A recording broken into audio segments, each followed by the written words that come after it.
You know not when the sky is falling. You know not when you feel tough or written too late. Cryptic stories only told, unending. Teach me what we shouldn't know.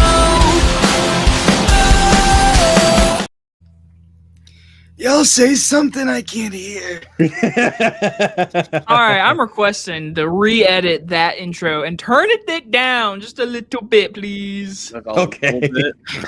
Just a little bit, really? Oh my god, I held my headphones. I could hear it clear as day. Okay, but besides that, what's up, everybody? Welcome back to the channel. Welcome to episode 5 of Horror Hounds. We are doing a double spoiler talk tonight, talking about Send Help and Iron Lung, the two biggest horror releases of last weekend. And my co-host, Mike. What's going on, brother? It was same old. I'm just tired, so. And we also got a guest that popped in last week's episode with Cody Leach. It's my good buddy, Jacob Hubbard. What's up, Jacob? Hey. Sorry for being late last week, but this week I'm here the entire show, so I'm a special guest. But anyways, before we get into talking about Send Help and Iron Lung, since these two guys have already watched Dracula, if you guys want to go ahead and give your brief thoughts, go right ahead. Jacob, you want to start first? Oh. No, let Mike go first. Okay, I'll let Mike go first. Mike's already said what he's thought about it, so go ahead, Mike. Yeah. I liked it. I mean, it's nothing against like the Francis Ford Coppola one, but it had, you know, cool, stylish stuff in it. I really like Caleb Landry Jones as Dracula. Makeup looked fucking great. They really like did a great job at like recapturing the time setting, and also Christoph Waltz was fantastic in the movie. So yeah, I really liked it, honestly. Nice. Jacob, what about you? So you went from liking it to really liking it. So how do you really feel now? I liked it. I liked it. No. It was fine. You know, it was way better than I thought it was gonna be, because the trailer made it look like to be like I didn't think the trailers looked good at all, to be honest. And then it shocked me, like, cause like in the first like 20 minutes or 30 minutes, I was like, this is pretty good besides the opening battle. I was like, this is actually pretty good. Then it gets real boring once he starts explaining the whole spray thing. From that point on, yeah, that was like the one thing I didn't really get into, but yeah. Oh man, it took like 30 minutes for that one scene, and then after that it became real slow. But I will agree with Mike. I think the production design is actually amazing, like really good. The green screen sucked, but Caleb Landry Jones, he gave a really good performance besides his fucking laugh in that one scene. Oh my god. My theater like burst out laughing. I mean, it was supposed to be a joke in the movie, I'm sure of it, but like it took me out. But yeah, it was fine. It was definitely way better than I thought it was going to be, which is a big compliment, because I thought it looked like garbage. You know, it's a good compliment for the movie, because I had a pretty shitty experience. I told Luke about it last night, but there was some asshole that was sitting behind me. I was texting our group chat just to say I was seeing the movie, and this dude, like, as soon as I sit down, I don't even have my phone out for like 2 seconds, whatever. And it's like the opening credits. So like nothing's even going on screen. Okay. I sit down and the guy's like, are you going to be on your phone the whole time? Because if so, we can just leave and you can enjoy. It's just like, be my fucking guest. And so he's just like the smallest little things that I did, and only me, not anyone else. You would just like call out and just like, dude, you're making more of a distraction for yourself than me being on my goddamn phone. Fuck you. Dude was an asshole. How old was he? Probably like mid-40s. Oh God. That would have ruined my experience. I would have gotten moved to see. I've been like, all right, fuck this, because no, hell no. It's actually funny you said that. It wasn't disturbance, but it was just kind of funny. Because obviously you've seen it, so the title is never shown in the beginning. And with these mystery movies, there's sometimes during the mystery movies they have like the little cast like say, "Hey, Regal, welcome to da." There wasn't for this movie, so the movie just starts, and there's like this older couple like in front of me, and they're old, so like whatever. But she leans over to her husband, and she's like, do we still know what movie this is? He's like, I have no idea. And they got up and left. They got up and left. Oh no. They never figured it out. Like they got to when it got to Christoph Waltz's first scene with the girl, they got to that part and that's when they said that and they got up and left. And I was like, it didn't bother me. I thought it was funny because these older people, they have no idea. Yeah.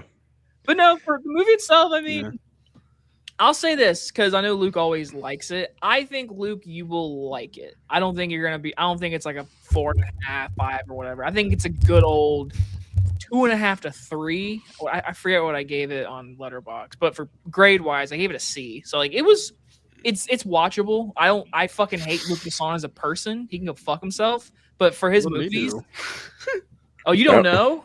No. Let's not talk about that on stream. Oh, go on Wikipedia. So oh boy.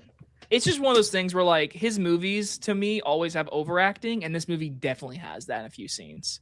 It definitely has that. But for what it was, I mean, it was another Dracula movie. And I hate that it came out now because like the whole world's experienced Nosferatu, and so Nosferatu, like it's the same story in a sense with just a little more detail about like his love life in this movie, whatever. But I mean, solid watch. All right. But got a few people in the chat before we go into the next topic. So Noah says he'll re-edit it. Oh, what's up, Cyber Warrior? How's it going, man? And says 40s. That's kind of old to be acting like that. You don't say. Yeah. You don't say. Oh Jesus fucking Christ! Did. Yeah. Don't say that out loud. Oh.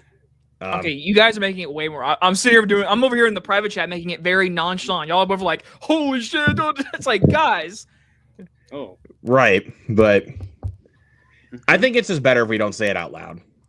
Duh. And that. All right. Now let's go on to some recent horror watches. Like just I was just gonna say real quick. I just want to say real quick that dude, I should have just like Jacob said, I should have moved seats. I should have sat behind him and started just kicking his seat. Oh jeez. Yeah, hold on 1 second. Me be the dick. Yeah. But anyways, yeah, let's go to recent horror watches. So Jacob or Mike, if whoever wants to go first. Mike, definitely go first. No, Luke, Jacob, go first. You go first. Okay, Luke, go first. Well, I've only got two I can mention that I watched recently. Go ahead. So last night I rewatched the remake of House of Wax. Ew. Better than I remembered. Ugh. Honestly, it's pretty solid. Not bad. I like that. I like that movie. Fuck you, Jacob. I used to not really like that movie, but after rewatch, I'm like, it's all right. It's not great. It's not awful by any means, but it's all right. Mm-hmm. Fuck you, Jacob. And then I watched Night of the Demons. Yeah, I didn't like that one at all. That movie is not for me. It's that 80s movie where people go to a party and they like basically unleash a bunch of demons. Yeah, I didn't really care for it. Yeah, that movie's no. Yeah. Not for me. But Mike, what do you got, man? I got a good number of movies I watched. So Saturday I checked out Brain Scan and Body Parts, and both were really solid. Both were ones that Luke recommended me. In particular, Body Parts. I really, really enjoyed that one. And then I watched A Tale of Two Sisters and The Uninvited, which The Tale of Two Sisters is a South Korean movie, and The Uninvited is the remake of that movie. They're like the same story, obviously. Both were actually like pretty solid, though. I thought there was a lot more, like the remake had a lot more like jump scares and like just cheap scares in general, but I still liked it. What else? Oh, I watched Martyrs. Oh boy. Oh man. You know what? Let's just keep it there. I watched Martyrs. And then me and my mom finished. It was my second watch, her first watch of Haunting of Hill House. So that was awesome. She loved it. I still love it. And then I checked out the movie May, which is kind of like a a retelling of Frankenstein, kind of. It's really fucked up, but it is a cool ass movie. Scanners, the David Cronenberg movie, a lot more sci-fi than I was expecting, but it was pretty neat.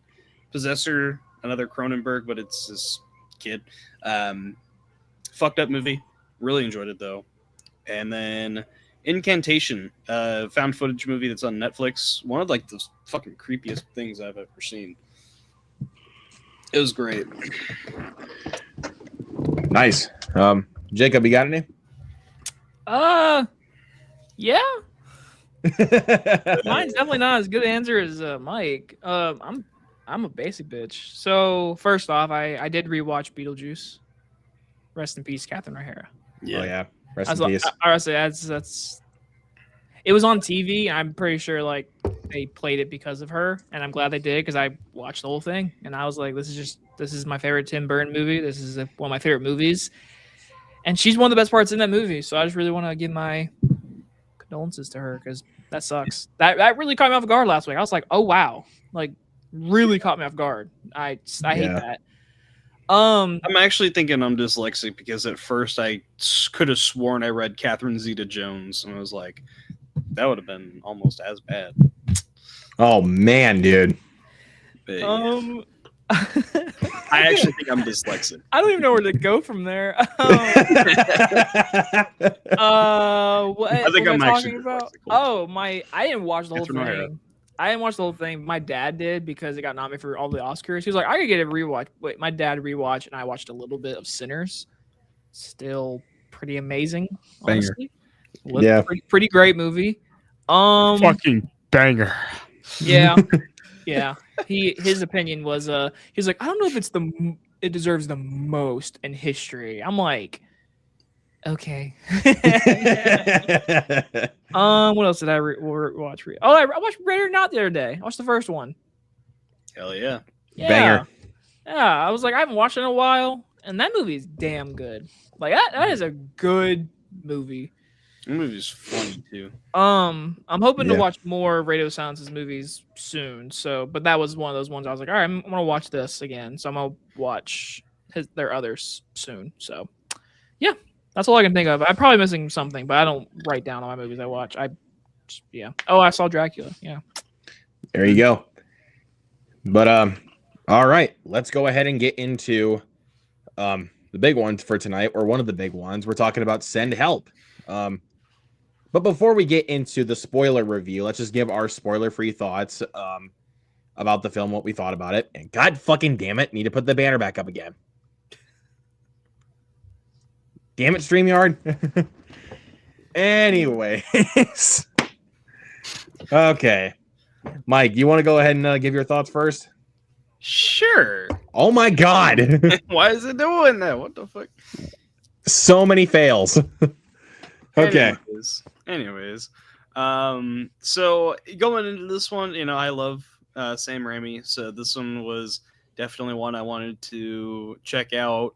I didn't really watch a whole lot of the trailers, but I knew like the basic concept, the cast, of course, Sam Raimi. So I was sold. Just oh my God. Okay, let's just not even worry about it. Fuck it. Okay, yeah, fine. So yeah, it was like one of my most anticipated movies of the year. So went into it. I ended up seeing the 3D version of it, which, by the way, the 3D was pretty awful. I'm not gonna lie. It was just what was playing. So I went to go see the 3D. Yeah. Yeah, I had a lot of fun. Nice, gory. I called it like a little bit of a blend of like Castaway and Misery.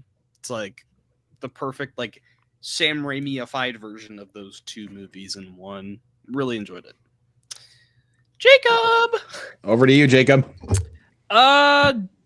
Yeah. So Send Help. I did not see it in 3D, and I'm glad you actually said that because not a lot of people I know have seen 3D. So it's good to know that it actually sucked in 3D.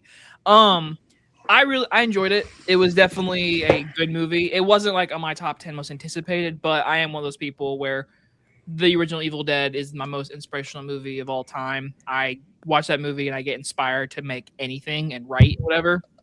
So whatever he makes, I'm there day one. And I can say this was a fun time. I really don't know if it's a horror movie because my good friend went on a date the other day to see it, and he was like, "That wasn't a horror movie." He was like, "That wasn't a horror movie at all." I was like, "At all" is kind of stretching it. He was like, "That's not. It wasn't scary at all." He's like, "It was a thriller. It was a comedy." He was like, "It almost becomes a romance." I'm like, "Yeah, I agree with all that, but you wouldn't say overall that's a scary movie." He's like, "No, not at all." So now the debate can begin. Is it a horror movie? And I think it is more of a comedy more than anything. I thought it was really funny. I thought the bacon joke was really funny. I actually laughed pretty hard when they were laughing in that scene. But we'll get into it, obviously spoilers. But overall, I definitely enjoyed it. I think it was good. I don't think it was better than Drag Me to Hell, but I definitely enjoyed Send Help.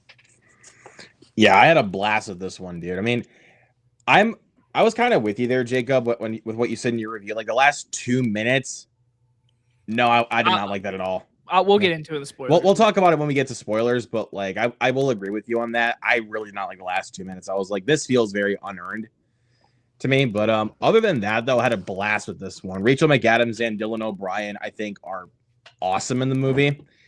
I think that with what Rachel McAdams does with her character, like balancing like the good nature side of her character and then turning into like a completely unhinged like psychopath was really freaking cool. And it's also thanks to Sam Raimi's great writing. He didn't write it. Oh, he didn't write it? No. My bad. Duh, my bad. The guys who wrote Friday the 13th, 2009 wrote it. Oh. Ooh. I'll take. All right. Cool. But yeah, this one was great, and it has some really good gore-filled sequences. I mean, that's something you should expect when it comes to Sam Raimi. So everything you could ask for out of a Sam Raimi horror film, you get in this movie. So you think it's a horror movie? It's horror adjacent, I will say. Like, it's not fully a horror film, but it is horror adjacent in my opinion.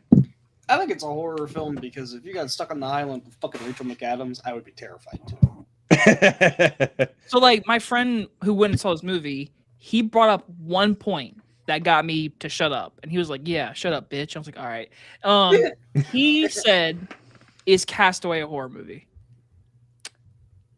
I said no. And he was like, "Okay, then. Send Help's not a horror movie." I'm like, I get what you're saying. Because he's like, there's a big, scary plane crash. There's scary elements in Castaway, but you don't feel scared in that movie to where it's like it's a horror movie. I'm like, yeah, but then if you watch the last 20 minutes of Send Help, that is a horror movie. And he was like, yes, but it's thrilling because it's a built-up thriller. And I'm like, whatever. But he did get me there. When he was like, would you say Castaway's a horror movie? I'm like, no. And he's like, all right, then Send Help's not a horror movie. I'm like, okay. It's not a big deal. Yeah. I mean, take the debate, but is what it is. No, I still stand by it. If I'm in a scenario, if I put myself into the scenario that's in a movie and I'd be horrified by it, that's a horror movie to me.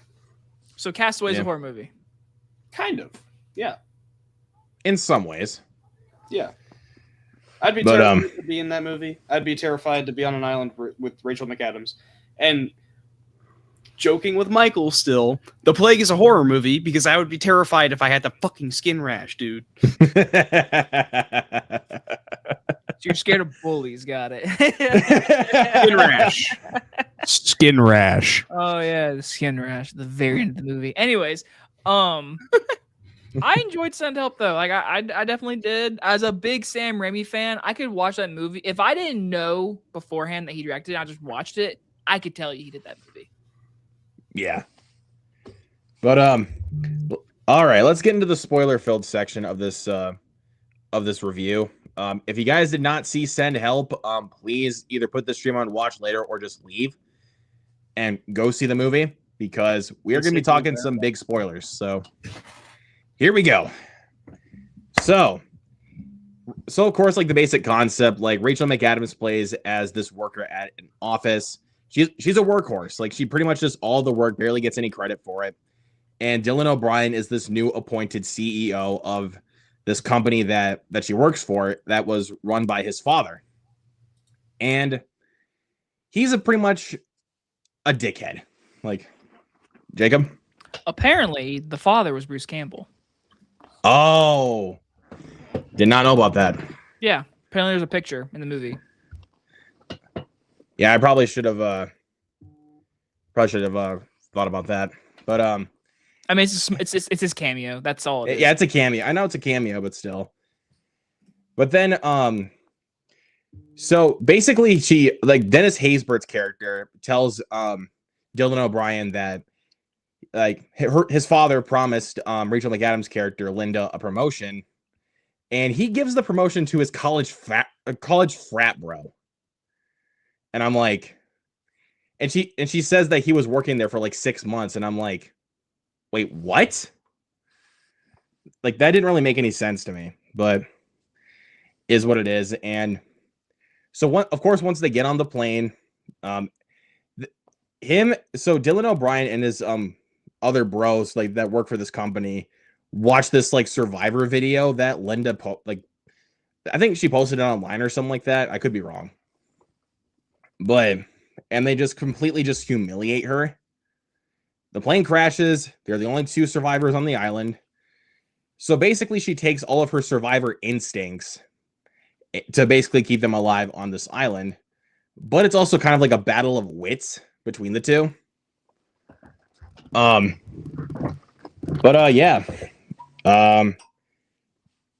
Excuse me. I'm trying to recall some of this stuff. So there's one point in the film like when Linda goes out in the wild like hunting for food. And what does she come across? A boar. And so basically a fight between her and a boar breaks out. She literally takes out the boar's eyeball. So yeah. What I don't know if that I don't think that boar was like fully CGI. I know that's kind of a weird thing to say, but like It was. why That does thing not was shock me? that thing was fully CGI. It was fully. If they had watching behind the scenes, all that was practical was the goop and the blood that was spraying on her. Yeah, that wouldn't surprise me, but because like not to get off topic, but like The Strangers Chapter 2 had a boar scene and that boar is fully CGI. Like you can tell. I mean, I'm not gonna lie. I was gonna say it. The Send Help CGI wasn't good. I thought the boar CGI was really bad. I didn't mind it, but like I could definitely tell it was CGI though. Oh, Like- I could definitely tell. 100%. I do love though in that scene, they did the Evil Dead thing. They did the first person point of view of the boar of the hog, whatever, chasing her, and it was like low to the ground. It was spinning, whatever. Looked just like Evil Dead. Now that made me, as like a big fan of him, like that made me like I was like, that's cool. Yeah, but gotta backtrack for a second. So basically Dylan O'Brien's like knocked out for like a day and a half, according to what Linda says. And she's like, well, look who's joined the land of the living. And so basically, like I said, she's basically using her survivor instincts to keep them alive by like hunting for food, finding water. I know we're gonna jump forward like quite a bit, but there's one scene where I was like, I don't know where this is going. Like when he sets up dinner for both of them, and he freaking poisons her. And he goes on his freaking raft that he talked about earlier on in the movie that he was going to build so that way he can get himself out of there. And he was like, "Fuck you, Linda," and then instant karma because the waves just take him right down. Yep, and then when she saves his life, and by doing that, she's trying to. Well, she does give him CPR, but she's like, I think he gave her like a flower or something. He basically gave her something poisonous, not to kill her, but to knock her out. And so when she's giving him CPR, she throws up on his face. She like continuously throws up on him, and I'm like, "What the fuck is happening?" That was funny. Yeah. That woke him up too. It was fucking hilarious. Yeah, I was like, "Oh, why? Like, why is that what wakes him up? Is freaking like her puking on him?" I think it would too for me. Well, no, she was giving him CPR, and then like Yeah. she saved his life, but him waking up to that was like just an add-on, which I mean he deserved because he was a dick. So Yeah. Because there's like so many portions in the film like where he's trying to trick her to think that they're like trying to like get along with each other, but then you realize like when it gets to that point in the movie, you're like, he's trying to set up something, isn't he? Like, so even then I could kind of tell I was like, I don't like what's going on here. Yes. I mean, I felt like they were definitely going that direction. So like I never felt like the romance was actually real. Cause like watching the movie, like I love the scene where she tells him about her husband. And I love that it calls back towards the end when he's like, do you really think I believe that you just let your husband walk out the door or whatever? Like that to me, that was like really good writing. Like that was good callbacks, whatever. And I like how the characters build together and they hate each other, but they have to live with each other. And so New does a really good job at building that suspense to where by the end it full on becomes a fucking crazy town because of how much they hate each other and what they do to get to that portion of the movie. But I will say early on in the movie, I love how they make Rachel McAdams a gorgeous woman in real life, not attractive in the first 40 minutes of this movie. And then she becomes Survivor hot. And she literally from that point onward is like deciding to like take charge. And I love her character motivation. I like her character change. We'll get more into the spoil of like the big reveal when we get to that part. But I will say I like how like her character like was the journey of the movie. Like Dylan O'Brien was basically a dick from beginning to end without a chance. Like he never developed, like he had traits of like, oh, he's a good person, like at heart. Cause like the whole scene with him talking about like his father and like his dad was a dick, whatever. Like that was really good writing to where it made you think for Luke, he was like, oh, he actually might be a good guy. But as soon as he was like, I'm gonna make you dinner, I was like, he's gonna try to escape. And so I thought the writing was really good for this movie, and I like how Sam Raimi and the writers like they made sure it's a crazy idea, but at the core, it is about two people stuck on an island, and it had good character writing about it. Yeah, because like we're gonna like let's get to this one scene that threw me and Mike for a loop. Like when she puts Dylan O'Brien up against a tree, and she grabs out the knife. And it's not shown on screen. You think that she's cutting his I can't say it without laughing. Okay, well, to give you a little sense of what's going on, because it's spoilers. So basically, after he tries to kill her, she's like, well, fuck you, dude. And so she tricks him back and gives him like this type of like thing that neutralizes him, whatever. Basically, he can't feel anything. And so he's like something that doesn't make him able to feel pain. He's paralyzed. He's paralyzed for like a couple hours, and so that's how she's able to do this. So to give you a little context. Oh yeah, thank you for that. By the way, it's fucking hilarious, but it's also horrifying at the same time. I was like I told this to Mike when we were talking about the film the other night that it kind of reminded me of that scene in Lisa Frankenstein. Like when the corpse like cut the dude's dick off, and then like it's shown like in shadows or something like that, and I'm like, is this exactly what's happening here? Like her this time just like using a knife. It's a freaking rat that she pulls up. And I'm like, what? It was really good because like he can't move his head, so his eyes can only look like for what his head is doing, and so he can't see her. And I love that like he can't feel it, but the blood is spraying on him and it's spraying on her, and she's like, "Ooh, we got a bleeder." And I did for a moment. I was like, "Is this really happening?" And when he started crying, I was like, "Oh my god, she's really cutting his dick off." He wouldn't be able to feel that though. So no, like but like still at that point in the movie, I was like, "What?" I was like, "What the fuck is going on?" Like. But then when she reveals that it was that it was a rat that she was cutting open, I was like, okay, but like I don't know how much better that is.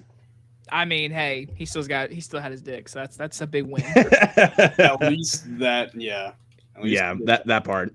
But so then she goes back to the other side of the island and sees that there's a rescue boat coming over that way, and she's like, oh shit. That was her second time seeing it. That was the second rescue boat, because there was another one that appeared earlier on in the film. But she was like, I don't know if I want to do that. So she just runs back. But the second time this goes around, it's Dylan O'Brien's fiance and also I think it's the guy that like runs that boat or something like that.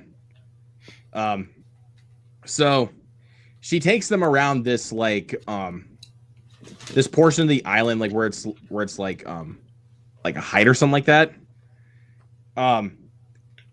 His fiance slips, and then basically it cuts away, and it's like, wait, what happened here? Like, what happened? We get a standoff between the two later on, but before that, Dylan O'Brien finds his fiance's arm like buried in the sand. And I'm like, okay, so she killed her. Yep.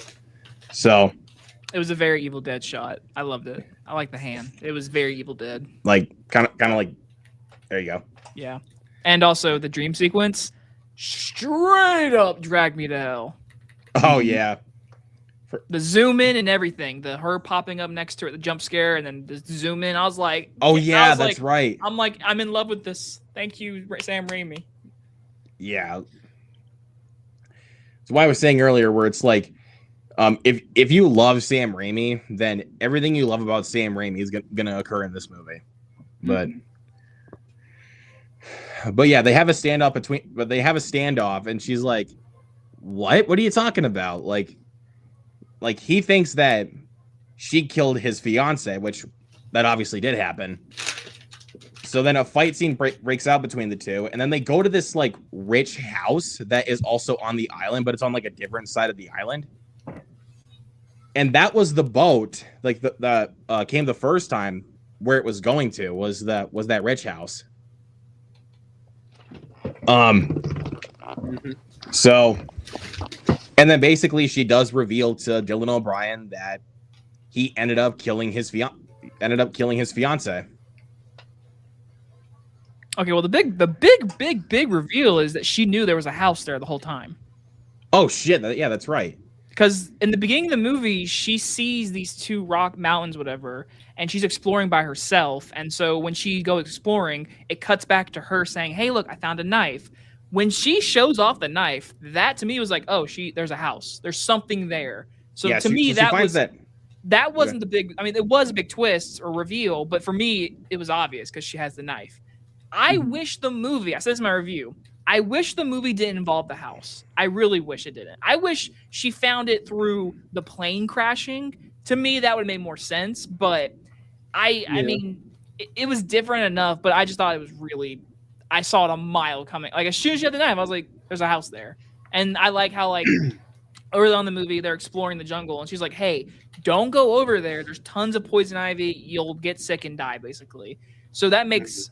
It's another reason the writing was good, but that little thing was like, okay, so that's telling me there is something over there, and she knows it. So yeah, that's how she knew the house was there. It's like this rich mansion house. What? Yeah, it was an interesting angle to go for. I will say that for sure. But once they get to like an upstairs portion of the house, another fight breaks out between the two. And basically what Dylan O'Brien tries to do so that way he can kill her is try to convince her that he likes her. And I'm like, I like okay, interesting what you're trying to do, but bold strategy, Cotton. Let's see how it pays off for him.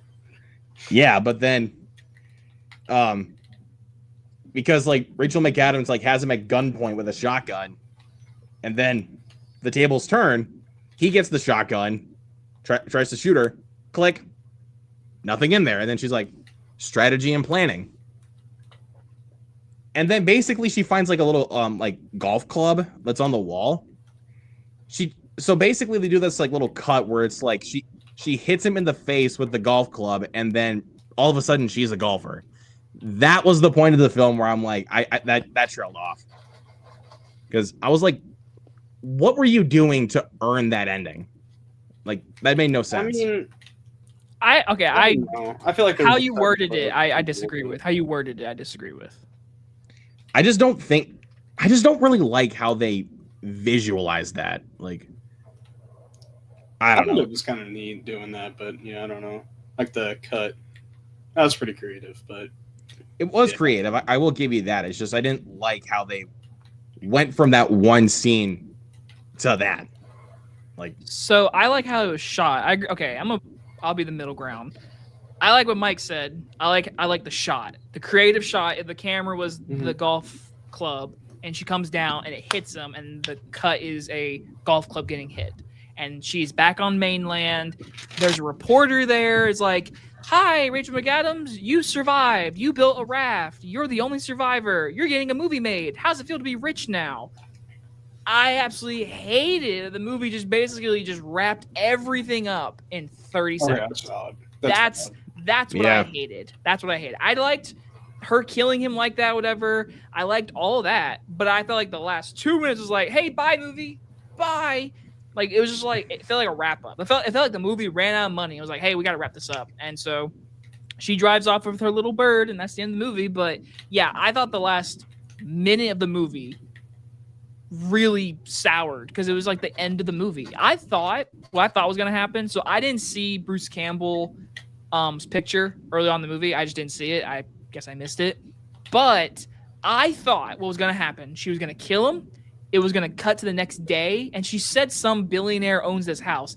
My brain, I thought the end of the movie was gonna be Bruce Campbell was gonna be the one that owns this house, and he comes home and finds his dead body. That's what I thought was gonna happen. but no, they just wrap everything up just like within the snap of a finger, and you're like, wait, what?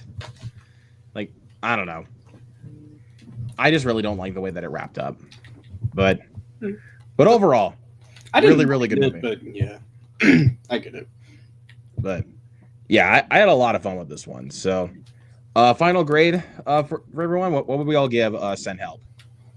4 out of 5. We're doing like our own grades or just out of 5? Either or is fine. 4 out of 5, B+. I'd give it a 4.5 out of 5. Hell yeah. So, alrighty. So, for anyone that is watching this that has seen Send Help, what did you think about it? Let us know down in the chat and let us know in the comments. Now, it's time to talk about Iron Lung. So, of course, if you guys are not familiar with this movie, this is Markiplier's movie, based off of the 2022 indie video game. Let's have Jacob go first. What did you think about this one? Or are we not getting our other person on? Yeah, we should have him here in a minute, but I just haven't heard from him. I thought it was fine. I don't think it was great. I thought it was fine. It was a movie that had a really cool idea, and not like Return to Silent Hill. This movie actually made me think about playing the game. So like that's a big compliment for the movie. My biggest positive is like I hate it because this is just who I am as a person. From me coming from my perspective, who makes short films with a very tiny budget, to know that he did everything for this movie and then it got to be in a movie theater, and I saw this in a packed theater. I will say the production value, some really nice cinematography, even though a lot of it was pretty repetitive, I will admit that. I thought the idea was really cool. I do think it explored what the game was doing, which I've looked up a little bit of. I found out the game is like completely set up in the ship. The exploring of like him as a person and all these people on the outside, like that was stuff that the movie added. Again, I had no idea, but I feel like the movie had its creepy moments. We'll get into when we get into spoilers. There's one scene I want to talk about, but overall, the movie being made was inspiring to me. Take that all the way. If I showed this movie to my mom or dad or someone that doesn't know who he is just a horror fan, like likes movies, they're not gonna like this movie because I feel like it was really poorly written in the first 40 minutes of this movie. And my God, the pacing was so fucking bad. It really was a tedious movie. But I will say, as a positive, it to me got better. By the end of the movie, I liked where they were going. Unfortunately, the last 3 minutes, I wasn't a fan of. I liked what I was watching, but I didn't like the actual ending. So overall, very mixed from me. I did not love it. I did not really like it. It was more of a cool movie, inspiring. It is what it is. So Yeah, and also our guest to talk about this film has arrived here. What's up, Noah? What's up, guys? What's up, bud? How's it going, man? It's going well. But yeah, we just got into Iron Lungs, so you want to go ahead and give your spoiler-free thoughts? Sure. I walked into this really not knowing anything. I didn't even see the trailer. I went because my coworker wanted to go, and I'm like, sure, I'll go with you. So I watched it. I gotta agree with Jacob. The first 40 minutes are very slow, but that's what made it a little bit better for me. I enjoyed the slow burn. I really enjoyed where we were heading. Markiplier gives a good performance for a first-time actor. His direction was a bit questionable at times. There's not enough blood on this blood planet for my liking, considering they used supposedly over 80,000 gallons of blood. Mm-hmm. That's right. But that was all the big thing. The most blood used since Evil Dead Rise. I'm like, okay, I saw some of it. I thought the movie was a little too dark for my liking. But I enjoyed how he used his one setting to the best of his ability with his $3 million budget. But the ending was really a bunker. It didn't really give me anything to latch on to or make it memorable for me at all. Okay. Yeah. All right. I get Mike, it. what about you? So I actually saw this one twice. So I went to go see it Thursday night because it was when I was seeing Send Help, and I was just like, yeah, let me get a review out early for it. Which, by the way, I did not do that. So I went to go see it on Thursday, and then went to go see it on Sunday again because one of my buddies wanted to go see it with me. So yeah, we went, and I did like it a lot more the second time, honestly. I ended up coming up with a couple of theories that could explain like what the whole meaning of the ending was. So, you know, I enjoyed it personally, but I would definitely understand if like someone didn't necessarily enjoy it as much as I did. Completely understand. And I'll get into my theories as to why. But yeah, basically what you guys said, super inspirational what Mark was doing here, being a first-time filmmaker and just making like his, I guess, a dream that we have possible. And I think it's just really cool that he was able to do it. So yeah, that is like my biggest positive with the movie. Love that, especially for him. So yeah, honestly, yeah, my real big negative with it is the pacing. I think honestly it would work best if it was like an 80 to 90 minute movie, but yeah, that's really my biggest issue with the movie. And some of the sound mixing, I know a lot of people have complained about it, is a little whack, but you know, it didn't really bother me as much as other people did. But yeah, I actually did really enjoy this movie. So yeah, that's basically all my thoughts there. Yeah, I also went and saw this one last Thursday, and I did like this one a lot.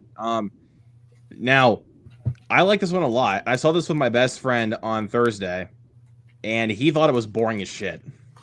Damn. So, but I get it though. I mean, I get it. This movie is really slow, but yeah. But also, like for the first like 40 minutes, like besides of course the pacing, I couldn't really I couldn't really fathom what they were doing, like what exactly was going on, because I have not played the game, so I don't know exactly like what they were trying to do. Just as the film was going on, the answers started to become more clear and make me understand what exactly like our main character is in this submarine trying to do. Mm-hmm. So, but yeah, like you guys said, it's really inspirational to see how Mark basically self-funded this film, pretty much did a lot of the work, or pretty much all of the work, I would even say, to make this film even possible. And I love that this was a passion project for him. And from what I've heard, it's a very, very faithful adaptation of the video game. So, yeah, he did a really good job with his acting performance. The film was well shot, and it's got some good, like intense, like, how do I say this? Like, it's interesting, like the angles they decided to go for with the story, but like I said, it's really, really slow, and I don't know. But I really enjoyed this one enough for what it was. So, I mean, I don't really got like much like glowing thoughts to say about this film that you guys have already said, but I did really like it. So, but anyways, really quick, I want to say what's up to my buddy Jeff in the chat. What's going on, Jeff? What's up, man? And says I enjoyed both of these films. Heck yeah, dude. Yeah, we well, Noah hasn't seen Send Help, but Fuck my yeah. food. yeah, the other three of us really enjoyed both of them. Yeah, all three of us enjoyed Send Help, but this guy has not seen it. But yeah, anyways, let's go ahead and get into the spoiler section of this review of Iron Lung. So like I said, if any of you guys did not see Iron Lung, please put the stream on watch later or leave and go see the movie, because spoilers. Spoiler warning. So of course the film opens up with Mark in the submarine, and he's basically told that he needs to find this sample, and it's not really quite given what for until later on in the film, when he starts using like these pictures that like basically use like X-rays, like to capture like what's in the blood ocean, which I think is a really cool idea. Just like I said, I couldn't quite understand what they were trying to do earlier on in the film until like the film like progressed on. So, but Mike, have you said you played a little bit of the game, haven't you? Oh no, I finished the game. Yeah, You finished the game.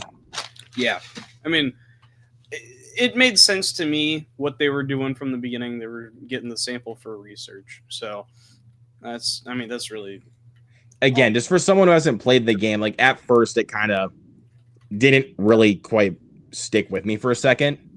yeah. And honestly, it's not. I mean, at the time, I hadn't even played the game for myself when I first saw it, but I was able to piece it together that they were just doing it for research, because that's what you do with samples.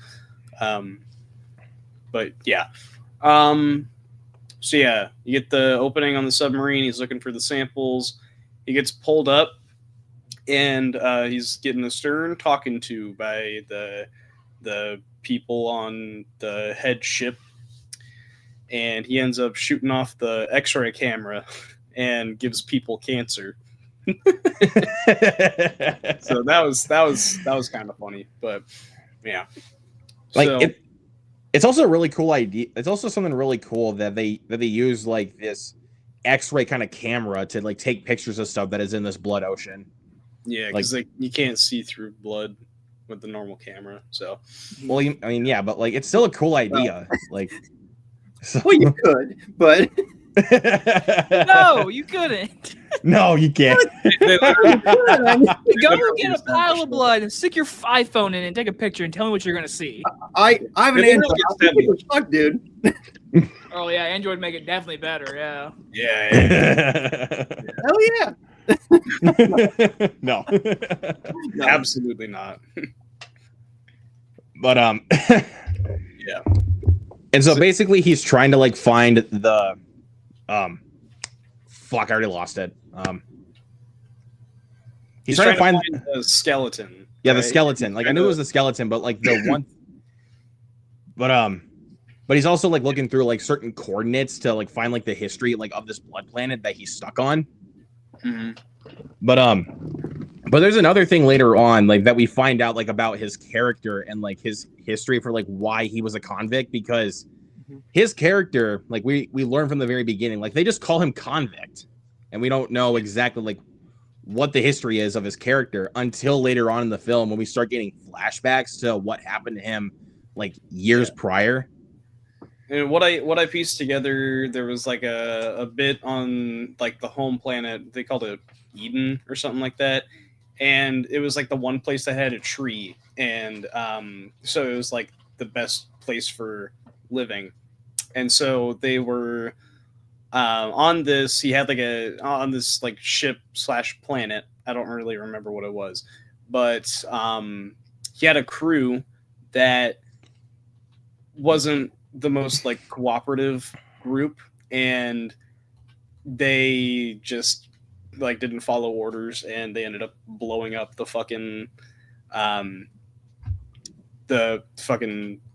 whole ship, planet, whatever. It was a ship, I'm guessing, was what Eden was. So then he even says at one point, like, thank you for your service, brother, or something like that, when he finds like a note from one of the other submarine, what would you call that, drivers, and yeah, something like that, captains, submarine captains. Yeah. So, yeah, so he finds a note from them and he's like, thank you for your service, brother. And I'm guessing that was just a reference to him, like his crew of sorts, because I'm guessing they were all operators. Thank you, Jeff. Yeah. Thank you, Jeff. Operators, like they were the people in his crew that they were like sentenced to do the same thing. So that's my guess. So I don't know. Yeah. Yeah, that's basically the backstory. So he has it's like a Suicide Squad kind of deal. He has to go down into this blood ocean on this moon to figure out what the hell's down there. And they're to figure out, like, you know, what kind of creatures could be down there. And then they figure out, oh shit, there's a live one of these creatures that's in this ocean that's going to kill us. So he goes down and he's looking for the skeleton. He realizes that the skeleton was moved, and that's how he figures out that there was that there was an actual creature down there. And so he ends up getting like plowed into by this fucking giant ass fish thing. And yeah, that was pretty intense. So he goes out of range from the radio sequence, and then he gets a concussion. And I will get into like my little theory that I had for it, but this is where the theory starts like playing, where he wakes up, he has a concussion, and he starts talking to a radio frequency from another ship, past ship, and this is where the pacing gets really bad. I will say that the pacing here, it slows to a fucking halt. But Yep. yeah, I like the stuff that they were talking about. It's just it gets really, really slow here. Yeah, and especially like when you get to like a certain point in the film, like when the person over the radio says that he only has like 30 minutes to get what he's supposed to get and then go back up. Like, you would think like, okay, so the film is starting to kind of close out a little bit. It slows down even more. It slows down and it starts to feel like an hour compared to 30 minutes where very little happens. Yeah. Yep. I will get into, like, that's kind of part of my theory. That's part of my theory, but I'll get into it. I mean, if you want to go ahead and get into it now, you can. No, I'll go into it once we finish the plot breakdown, because I'd like to talk about it like all at once instead of just like piece by piece. Oh no, I get it. So then once the blood like starts to come into the submarine, he basically has to go down and get this like case or whatever that has like the coordinates that he can plug into this computer to basically, so that, because those coordinates have like what is it, like the history or something like that of like this blood ocean? Or no, it's the pieces of like the skeleton. Oh yeah, the skeleton. Like the coordinates are the pieces of the skeleton that he's looking for. So yeah. Wait. I thought he was collecting data from a black box that was from the other ship that was destroyed. Yeah, that was at this point, where he finds the other ship. So he has that black box that's in the storage compartment in the ship. Because when he goes down, he's collecting the bone, and that's when he gets knocked out, and then he's like alone for like a lot. And then when he connects back to him, he's like, "Oh, you found that ship? Go get that black box. I'll let you go free." Yeah. Okay. So like, after that, he wakes back up, and it's like the radio frequency from the other ship is like a hallucination, is what I'm assuming it is. I'll get into that more later, but so yeah, it's like a hallucination, and he ends up getting knocked out again, and he wakes up and he's connected to the normal frequency, and he thought he unplugged the speaker, but I guess it got replugged. It was kind of weird. And so, yeah, they tell him to get the black box from the other ship, yada, yada. He goes back down. uploads the data and he's trying to get back out, and he starts getting more hallucinations of this other person from the ship. And so he has everything saved to the black box, and then everything starts just going to shit. The ship starts flooding, and yeah, He puts it in that little box and he wraps it in Yeah. the life jacket. mhm, Yeah. yep. Well, I'm gonna go ahead and ask this then, because I mean you went through the plot pretty quick, so I have to ask, Yeah. what the fuck was the monster that he saw? That the shadowy monster that was in his seat, that was behind him. What was that? Was that another version of him? What was that? Oh, that I honestly don't know. It was after he gets knocked I out. thought it was like another hallucination or something. Like, Yeah. I thought it was a version of him that he saw, but that could be it. They never explained any of that. right? But that's what I yeah. from the back, it kind of looked like him. That shadow looked like his figure, Mhm.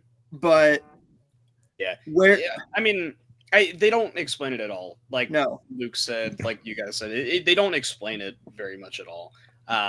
Yeah, like So, Like- actually, real quick, just to wrap everything up, basically, Simon, which is the guy's name, he ends up going out like Evil Dead style. He gets his arm ripped off, and then oh yeah. yeah, the creature bites down on the ship and it explodes. So he did. But yeah, so they don't really explain it, but it's after it happens the first time after he gets knocked out for the first time, right? Right, yeah.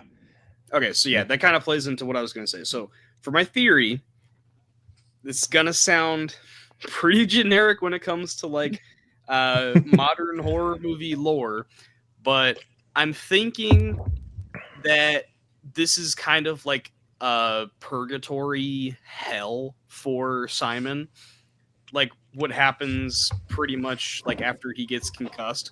So he gets concussed, he's hallucinating, but what's going on like when he gets knocked out again is when he actually dies, and so he wakes back up and he sees the speaker plug back in, and all of a sudden the blood like turns into acid, which was not established as a threat before. He starts hallucinating even more, and also explains because in the previous bit where he was concussed, the oxygen was at level 1, so it was pretty much out, and that was like 45 minutes into the movie. So, all things considered, he was probably dead at this point. Oxygen was completely out. That's why you never hear the oxygen alarm go off again. So, Yeah. anyways, he's in purgatory because what he did was pretty awful. He led a team that blew up like the last spark of humanity. So, there's that. And I mean, it kind of hints at it, like I said, where everything just like starts going to shit, where the blood is like acid, where it actually like starts killing him like slowly. And it's like basically everything that's going wrong is like every last piece of humanity just like leaving him. So that's just kind of what I was thinking what was going on. Interesting theories, my good sir. Yeah. I have That's one the question then. Yes. So the last shot of the movie, how does the case end up in the life jacket? If that, are you saying the ending of him being concussed and him waking up, like him waking up is what really happened, or are you saying he's dead by that point? No, he's dead by then. Like the second time that he actually gets knocked out, like after he starts hallucinating the other ship, the frequency from there, when he wakes back up from that, I think that's actually where he's dead. Okay. Gotcha. So he's so the like last dead now. shot, so last shot shows a flashlight on the life jacket. Right. So that means someone Yeah. found it, or Mhm. no? I mean, I think that's what it does mean. How does the game end? it ends literally. So, basically, you're getting to the last sample point, which is literally like the only parts of the game that's actually like in the movie is like that him getting the samples. So it's like the first half of the movie. So it's kind of just like an extension of the game a little bit. So basically, you get to the last little checkpoint, and you go back to hit the camera, and the blood is starting to pool into the submarine, and you turn around and you see just the fucking creature just like jump out from the back of the sub, and that's the end of the game. It's literally like a 40-minute game. It's really not long at all. So I don't know why they stretched it out to over 2 hours if it's literally a 45-minute game. It could have been like 90 minutes at best, like you said before. Yeah, I still feel like it should have been at least like a half hour shorter. Do you think they cut anything out? There might be some stuff, but I don't know what you could. Fucking one of the monologues he has to the fucking lady. Yeah, that probably might what it be. I don't know. He has like 3 monologues to her. Edit out like at least like 10 minutes of him talking to the other ship frequency that was like a hallucination. You cut out the second time that he gets knocked out.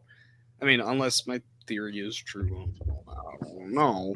But you know, I feel like it would make more sense, like, and it would be a lot less like up to your interpretation if, you know, at least for me, where I wouldn't have come up with that theory if he hadn't been knocked out again. I think it would have made more sense if it was just like, because in the game, there's bits in it where the creature like bashes into the ship and it just like launches you across the fucking ocean.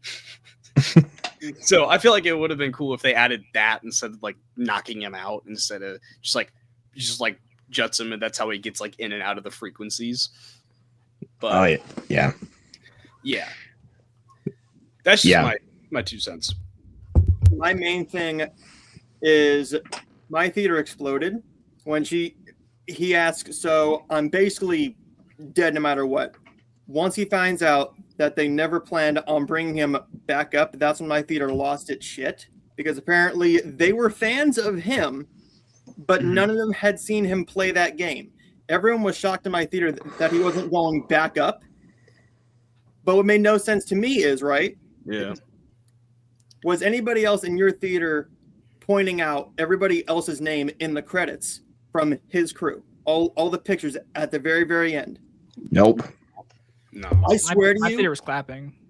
My theater was literally saying the names of people on screen. Amy, and I'm like, who's Amy? And my friend goes, Amy is this person. Michael is this person. This is this person. I'm like, okay. So they're basically there to support Markiplier and not even knowing what the movie is besides his name on it. Once they find out that he's not going to be able to go back up, he's just dead, which, to your point, he's probably dead at that point anyways. Yeah. They lost their shit. That's when my theater really got sucked into it. I got sucked into it because I didn't even think of that theory. If I would have thought of that theory earlier, then the movie would have just been completely null and void at that point for me. At 2 hours and 7 minutes, cut out a lot of the just silence of the movie. Show me a little bit more of what's going on. It's too dark for my liking in his ship, but I don't know. I thought it was good, but the more I think about it, going into spoilers, and after hearing that theory, I like it less and less the more we talk about it. Honestly, yeah, the theory makes me like question everything. Then I'm like, I don't really like this. Then I'm not gonna lie, it was a good theory. Yeah. Mike. No, I'm not saying, Mike, you're ruining the movie. I'm not even trying to say like you should like the movie more from that, because I honestly think that theory kind of makes a lot more of it pointless.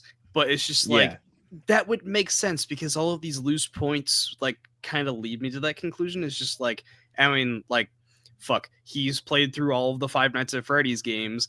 Literally the same shit happens in one of the Five Nights at Freddy's games where one of the characters is stuck in purgatory. So like, I don't Point know. taken. I don't know. But he helped write the movie.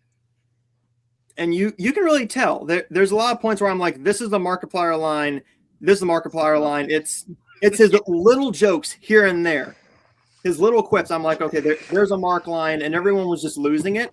And I was told by my friend, she said, he said this in this video game, in this video. So apparently, if you're a Markiplier fan, you got those bits, and it makes it funnier and you enjoy it more. I didn't even get that, but I loved No, I didn't get that either. it. Like, I just loved whenever he would say, just fuck me. yeah. My theater was quiet as a mouse. There was no like whenever they had that no or when they talked whatever. The only part that made me like genuinely like smile was hearing Troy Baker. I was like, oh, Troy Baker. I fucking love Troy Baker. I was like, yeah, my theater didn't even my theater didn't even say a word. There was like 15 other people at my screening when I went and saw it. Nobody said, dude, 50. There was like 50. Dude, nobody said a damn thing for mine. And funny enough, I did tell this to I think I told this to Noah and Mike, but when the end credits started for the film, everyone was still in their seats until the screen went black. Rated R went black again. Everyone got up. Yeah. Like because we all thought that there was gonna be like a message after it, like from Mark, but then no, that didn't happen. So I got them left right away.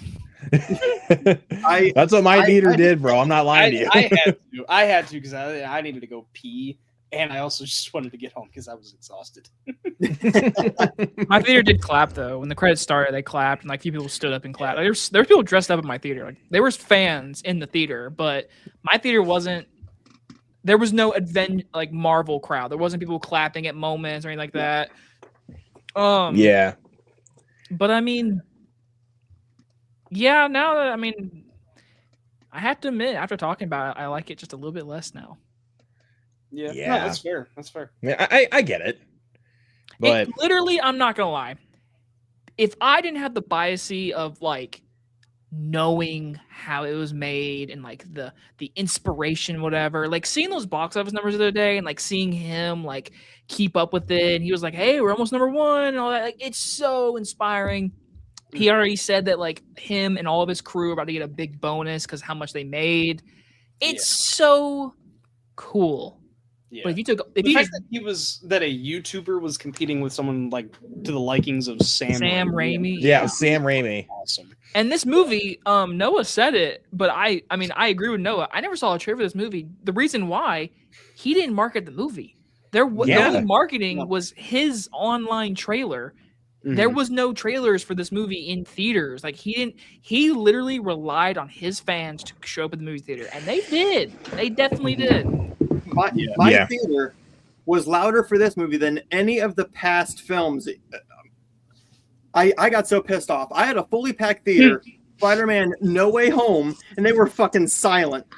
Yeah. Any reveal happened, all the Marvel, all the DC, any big movie came out, they were quiet. It took Iron Lung for my entire theater to just lose their shit over a little line that he said in a video game one time, or a quip, or anybody in his crew that they knew. They were clapping, saying the names, hugging each other. I swear to you, people were crying over Amy in the theater. They were crying over Amy being on screen. I'm like, what the fuck is Amy? Yeah. I don't get it. But it's my mom. your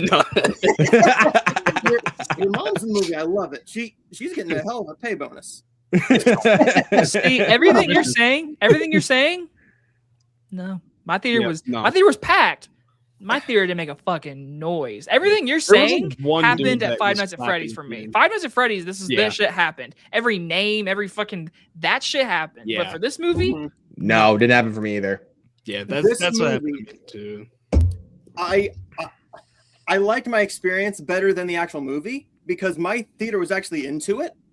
The last movie that my theater was actually into was the first Wicked, but that was like a bunch of like dancers and singers and theater people.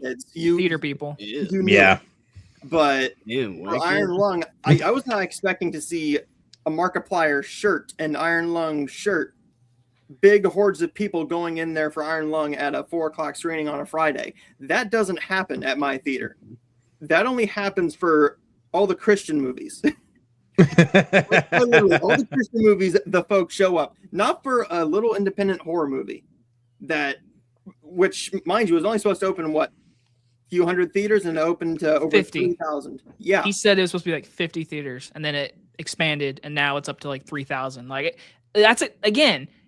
For a normal general audience person, they're not going to know any of this information. They're just going to be like, oh, horror movie. And they're going to go watch it. And I bet you they're not going to like it. But people who know Markiplier, people who know the story, people who know the game are going to like it more than others. And for me personally, I'm the person that likes the inspiration. Take that away from this movie, I'll probably never watch this again, ever. I get it, man. My experience is going to stick with me more than the actual movie will. Now, after hearing that theory, I think I'll pick up on more things. So I'm going to rewatch it once it comes to digital. And after knowing what Mike said, it might make it a little bit more enjoyable knowing this bit and this bit, or maybe it might make my score go down. It just depends when it comes out, probably in March or April. But yeah, the overall experience means more to me than the movie, if that makes any sense. I do want to watch it again, like you said, Noah, to pick up on some more things, even especially after hearing the theories. Because, like I said before, like when we were talking about it, I couldn't really understand like a lot of the shit that they were trying to do, mainly because I had no idea what the game even was. Like, right. I wanted to see it to support Mark. So, but I still liked it a lot for what it was. I'll say this: when I'm watching movies at my house, I'm one of those people. I don't like watching movies with captions. This is a movie I would watch with captions because I understand half the shit they were saying. Like the fucking monster at the end, I don't know what that monster was saying. It was just because a lot of the sound, like in the background, was just so loud. Like where I was like, I don't quite understand what he's saying here. Like, felt like a fucking Christopher Nolan movie. This is why sound design is important, people. It's very hard to do. Sound mixing audio from a dialogue to a music to a sound effects, mixing that to make it balanced is hard to do. This movie is a proven reason why Mark. Did Mark do the sound design? I know he did the editing, but I don't know if he did. Yeah. Well, if he did, then that's the one thing I gotta be like, hey, dude. Don't do that. Like work on the sound there a little bit there, man. Just hire someone to do it because obviously. Now I will say this too before we end the conversation. I do hope Mark does another movie. This made me realize, like, I was like, Markiplier, please do another movie, please. Like, I want to see it, and I want to see him like. I don't know what he's gonna do. Like, I have no idea. Like, does he want to do another video game? Does he want to do something original? Does he want to do like a different genre? All I know is I hope he continues. Yes, Mike. My thing about that, go watch A Heist with Markiplier on YouTube. It's fire. All right. But anyways, for anyone that's watching this stream, what did you guys think of Iron Lung? Let us know in the chat, or if you're watching this on the replay, let us know in the comments. Now let's go into our final topic of the night, talking about some best and worst of January horror. And I forgot we were doing this. This was until Jacob brought it to my attention, and I'm like, oh shit, I forgot about that. Literally, I was told this last week, and I was preparing, and then I told Luke, and Luke was like, oh shit, so you're not alone, Mike. Really? We're the guests, and we remembered I fucking did research for this shit. Same. This is their fucking show, and I'm a chicken shit. Any horror movie, I'm a fucking chicken shit, and I did research. I literally have like 4 tabs open right now. I have 4 tabs.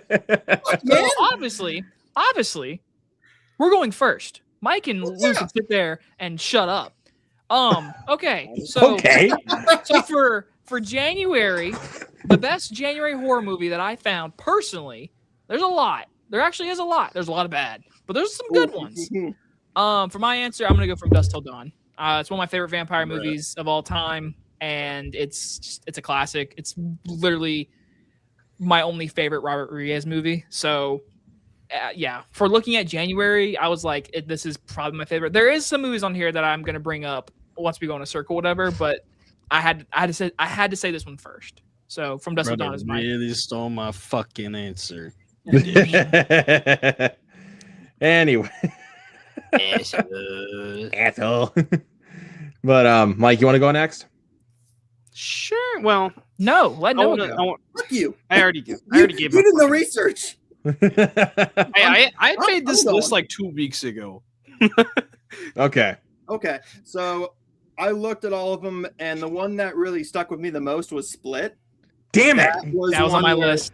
I I was watching some movie. I can't remember what I was seeing, but Split came up. I didn't know a thing about it. All I knew, it was M. Night Shyamalan. I didn't see a trailer. I didn't know anything. The trailer came up and I said I had to go and see this. After seeing it, leaving glass out of it, Split is one of those movies that just sucked me in and made me fall in love with James McAvoy as an actor, playing all these roles. Everything he's done, from like Trance to many other things. Split might be my favorite performance because it showed me his actual range, where he can play. I think he's 8 years old in Hedwig? I think he's 8 years old. Sure. To an old woman, to all these different characters, it showed me his range, and that M. Night could actually make a good movie. Again. Damn. But and that's my favorite of January. All right. Go ahead, Mike. Well, I mean, like I said, Jacob already stole my fucking answer because he's a dipshit. But Noah stole mine.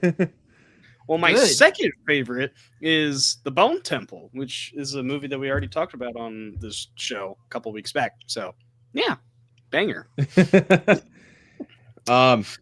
Since no one has said this one yet, I'm for best ones. I'm gonna go with Cloverfield. Hell yeah. Freaking love Cloverfield. Matt Reeves. Really cool for the found footage genre. It's like a little like monster sci-fi found footage movie. Freaking love Cloverfield. And Mike, I know you know this, but I've got a funny story to tell about this movie. So we did a watch along for this movie on Mike's channel a couple years ago. We were supposed to do Dungeons and Dragons at the time. My Paramount Plus kept crashing, so we ended up watching Cloverfield.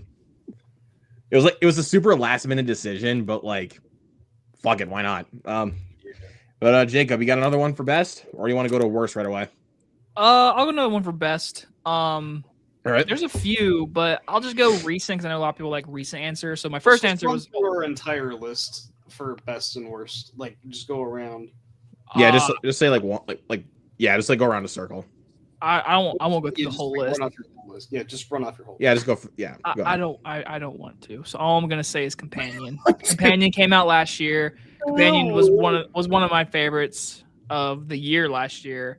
So for it to come out in January and be it's one of the best written scripts of last year, and it came out in January. So Companion is my answer for another really good January horror movie. And then I'll say another one, Demon Knight. I fucking love Demon Knight. Oh yes, love that movie. Tales from the Crypt, Demon Knight. It's so stupid, but it's so funny and great. Billy Zane is literally like, he steals every scene he's in. So, yeah, those are two. I'll go with that. All right, those are good ones. Mike, what do you got? Or does no one want to go next? Mike, let's okay. just go. Let's just go around the circle. Yeah. All right. So I'm just gonna spitball my entire list because like half of it's already been said. So, I had Hostel on here, just beating out Demon Knight. I actually kind of enjoy this first one, which is kind of weird to say because it's a pretty disturbing movie in parts, but I like it a lot. Really fucked up. It's like, you know, after you get to through the first like 10-15 minutes, it's actually like pretty cool what Eli Roth did. Number 9, Primate, another one we also talked about on the show, so I'll just see my thoughts on that stream. Split, Noah already talked about it. I agree completely. It's a banger. Scream 2022. Damn, that was my fucking next one. That was my next one. Scream 2022 is a fucking banger. Scream 5, whatever the fuck you want to call it. Yeah. Send Help, already talked about it. Yeah. Mothman Prophecies. I didn't realize this was January until like literally just like compiling this list. I just watched it for the first time like last year. I really enjoyed that movie. That was another one I was going to mention. Yeah. And then Companion, Cloverfield, Bone Temple, From Dusk Till Dawn. I'm shocked you say Scanners.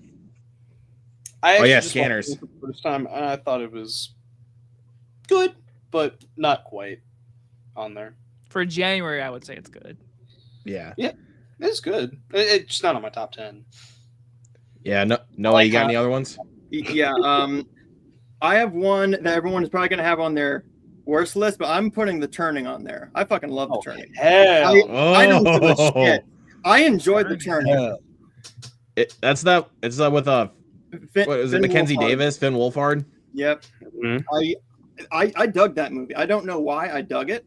Oh God! Yeah, see? But But one that I don't think anybody even thought of, I enjoyed this a lot more than everybody else did too. Mom and Dad with Nicolas Cage. I liked that I movie. didn't like it. That was We a haven't seen it. January one. I had Scream. For my worst, it was a pretty easy pick. Oh, we're going worst.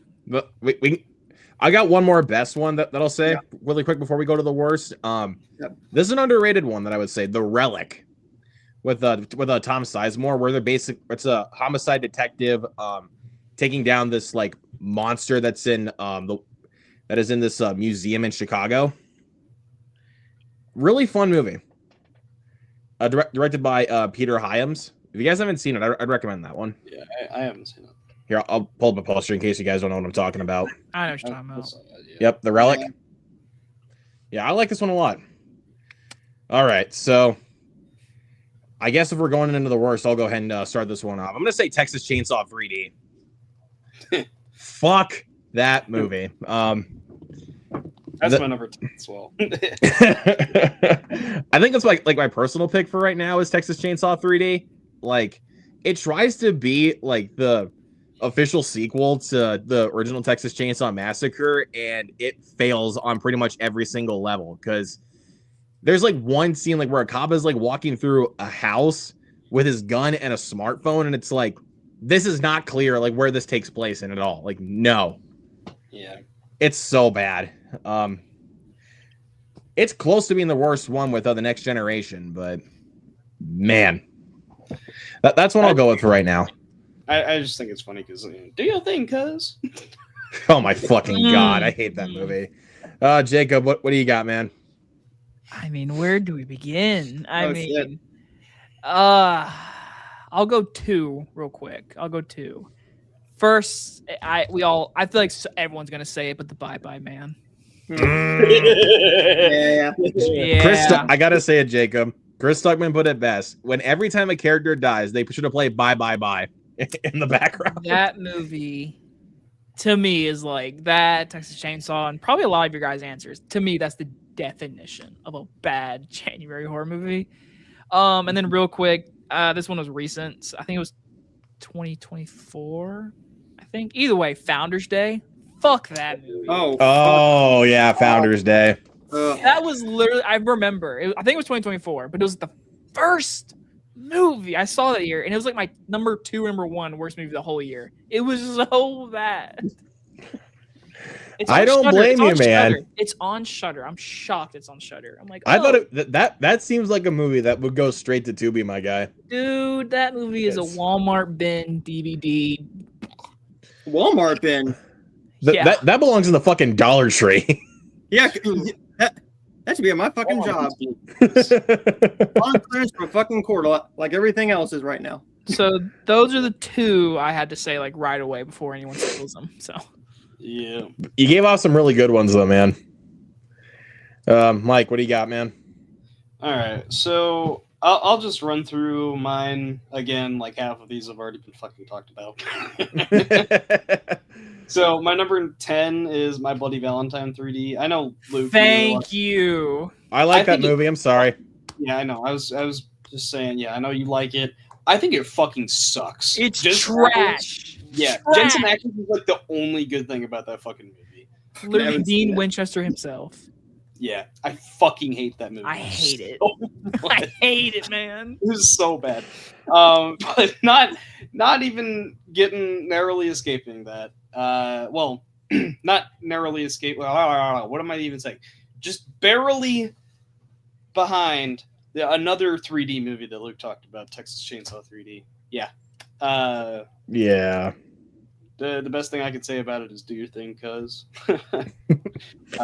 Yeah. Founders Day, Jacob already talked about it. We got it. The Boy. I Never been forgot a- about the boy. I forgot. Yeah, that one. I would have said the sequel, but that was a February release. But my God. Yeah. They both well, suck. I mean, throw both of them in here. If I mean, the you said second one was a February release, but fuck it. It feels like a January movie. both of them. I really liked two, man. I really I enjoyed hated, two. dude. The second one was so bad. One was trash. One's on my list, but Yeah, both of them suck donkey dick, in my opinion. Night Swim, number 6. That was another one I was gonna mention. Yeah, that movie. The only positive thing I can say about that film was my theater experience because I saw it with a group of buddies. Mm-hmm. That's literally about it. Because my God, what a bore fest, dude. I was supposed to go see it on a date, and thank God I didn't. I think I just met Luke. Didn't I just meet you like what, few months right beforehand? And I literally called you in Night Swim to tell you I'm the only one in this theater on opening weekend. Oh my God. At the first fucking showing, nobody showed up, and that's the only positive I had to say about it. No, y'all had known each other for a while at that point because that was like beginning of 2024, and that was like after we started the group chat. So oh yeah, yeah, shit, yeah. And you've been there since the beginning, Noah. Yeah. Anyways, Night Swim, The Turning. I fucking like it, dude. I don't it's your opinion, man. We're not gonna give you shit. That ending, that ending is fucking trash. Man. I will not defend that ending. I can't. Yeah. I'll defend That everything ending else. It just ends like that, dude. fucking It's ends So nowhere. bad. Yeah. It just ends. This is one, I think, Jacob, were you the person that we were on, like, after the stream with, that we were talking, we were compiling the list, and we were talking about this movie? I mixed it up. I thought you were talking about the 2004 one. Yeah. So, The Grudge, the 2020 Grudge. Yeah. Yep. I don't even remember what movie we were, like, comparing it to, but it was like, yeah, I'd rather watch The Grudge than this movie. It's like, what? I thought you were talking about the Sarah Michelle Gellar. Oh, I thought you were talking about the 2004 or whatever that was. I thought you were talking about that one. Now, funnily enough, No, I've no. never seen the 2004 one, so I want to get on it at some point, though, because it looks cool. It's But, kind of creepy. yeah, that's what I've heard. But yeah, I fucking hate the 2020 movie. Yeah. Fucking awful. Talk about it just ends. It just ends. Yeah, It literally just ends. one that I mean, I haven't even seen the original, but it's a remake that I've seen that somehow makes me not want to watch the original. One Missed Call. I've heard that the first movie, like the original Japanese movie, is fucking great. The remake, fucking horrible. I thought the story was so bad. It was just like it left me uninterested to see the original version, which is apparently good. But it's just like, it is. what the fuck? No, I think it's on So Shudder. bad. I think the original. I think I mean, I'll check it out at some point. But it's it's just like creepy. this- The original is creepy. Oh yeah, it's Takashi Miike. Also, is the remake the one with the CGI babies on the phone? Is like, is Yeah. that what it's called? Oh God, I hate that moment. Oh. Yeah. It's that one. Anyways, number 2. This is one that I'm surprised none of y'all have talked about yet. Fear. Oh, yeah. I had it. Skip Yeah. here. Oh my fucking god. So And then bad. we already talked about it. The Bye Bye Man. I had to say it. I had to Yeah. say it. It's Yeah. That is It's- easily it's the bad. worst one, It's but bad. it's the Pee Pee Poo Poo Man, man. It's like you can't, Yep. you can't go wrong with the Pee Pee Poo Poo Man, man. Oh, fuck up, Yeah. pee pee poo poo man. No, what do you got, man? I'm shocked. There's some movies on here that none y'all even talked about. There's a They're on lot of our list. bad, man. There's a lot of them. There's a but lot of bad. Mm-hmm. A couple of these There's are a lot of- technically action movies, but they're horror adjacent. Hansel and Gretel Witch Hunters. Ah, I don't remember watching it, but It's I don't even know. if I I've seen it. was excited for it Jeremy because Renner. yeah. And then I also got to bring up Gretel and Hansel. I thought that was a pile of garbage. It bored the fuck out of me. That's the Osgood Perkins one. Yeah. That's what I remember. Triangle looking house. Jesus Christ. Triangle looking ass. Of course, House. the Bye Bye Man. Insidious The Last Key. That ain't worse than Bye Bye Man. That ain't No. This is in random order. In random order. Random order. Okay. I'm saving my worst for last. the very end. Okay. Shadow in the Clouds. No idea what that is. That's Yeah, one with what's her name? Chloe Grace. Chloe Grace Moretz? Moretz, yeah. Oh, that movie. Oh. Yeah, she's a World War II pilot. Yeah, 83 minutes. It felt like I was watching Oppenheimer.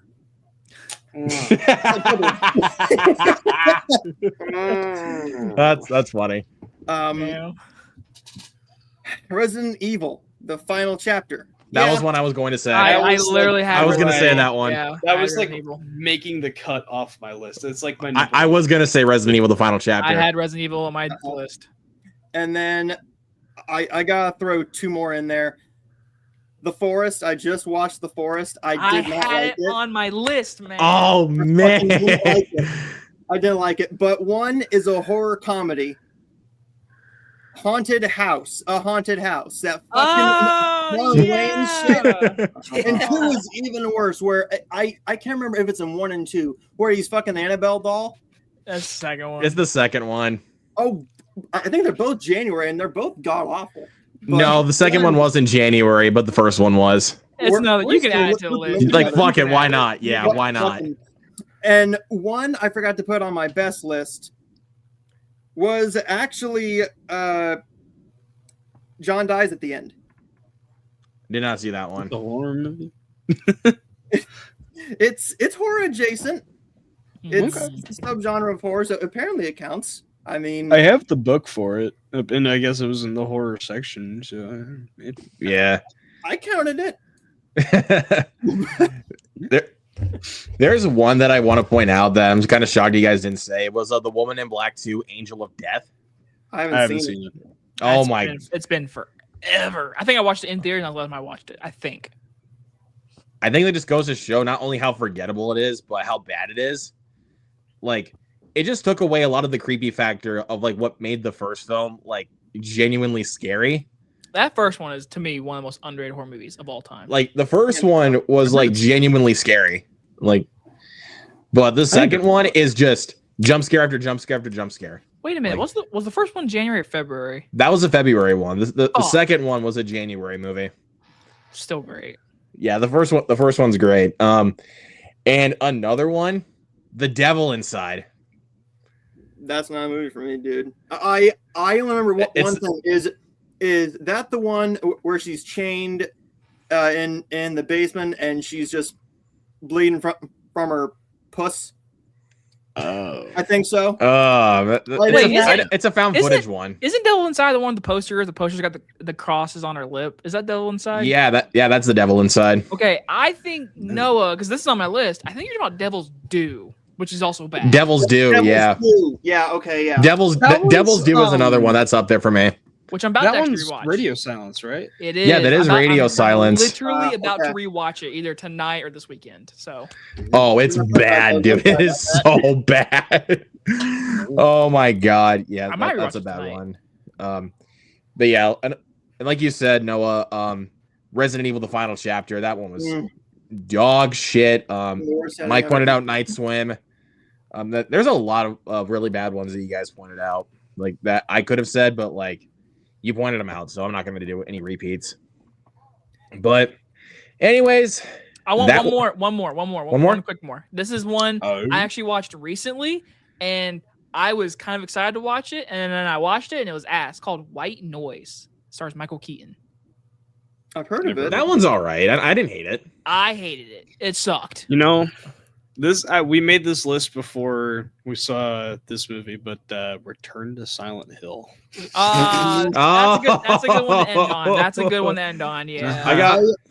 I was actually going to ask Luke if I could give some quick thoughts on some stuff coming out this week and next week. That's up to him. Yeah, go ahead. No, you may not. No. One, fuck you. No. Or Wait, worse comes actually, to really worse. quick, I got Worst- one more. I got one more. Me and Noah both watched this one. It's called Sleepwalker with Hayden Panettiere. Oh, fuck me in the ass. That's boring.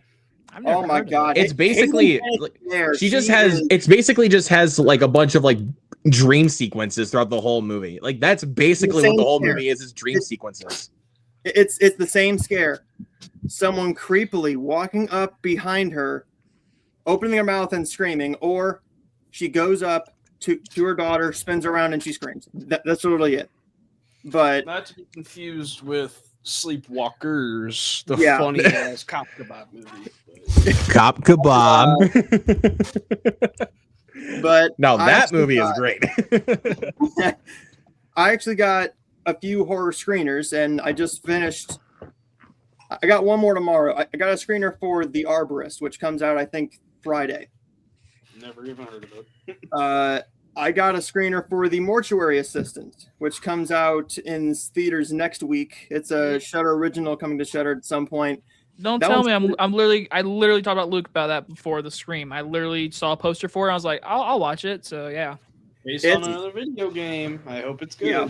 It's decent. My thing is, they don't explain much of what's going on. All right. You know what? Speaking of the game, I kind of actually want to buy that. And then the other one is called Mimics.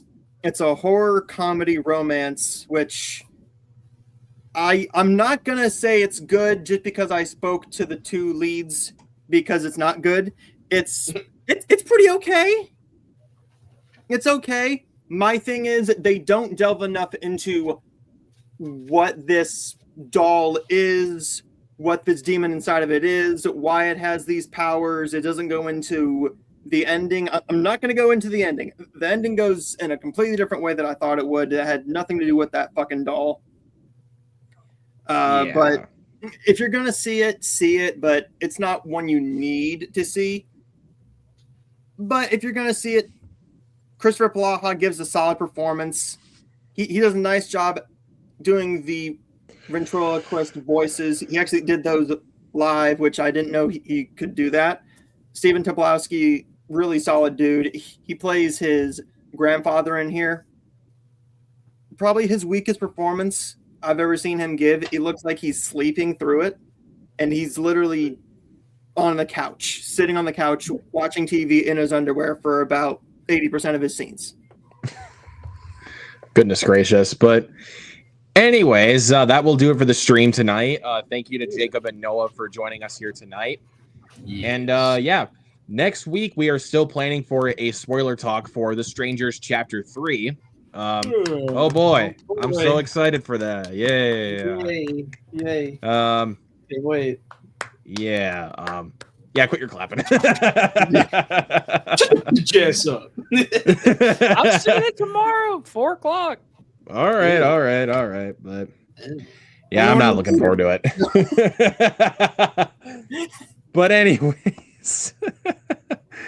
But anyways, yeah, we're planning for a spoiler talk for The Strangers Chapter 3 next week. But on Saturday, since Sunday is Super Bowl Sunday, we're doing a watch along for Gore Verbinski's The Ring, which I'm really excited for that. So, and then in a couple weeks, on February 15th, watch along for Weapons. Drake May. The Seahawks are gonna bend you guys over, fuck you, and tell you to like it. I can't wait to see the final score. Drake May! But anyways, guys, we're Go gonna get out of here. Pats! We're gonna get out of here. So thank you everybody so much for watching. Thank you to these awesome gentlemen for joining us here tonight. We'll catch you guys in the next one. Have a good night. Peace out. Later, stupids.